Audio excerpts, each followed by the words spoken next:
So, this was all to save his dragon. He's not really working for the Hunters.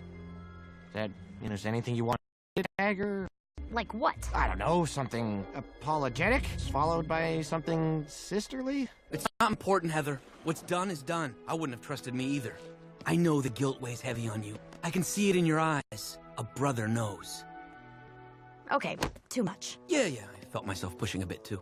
Okay, so let's talk about how you two are gonna make this up to me. Make this up to you? Are you serious?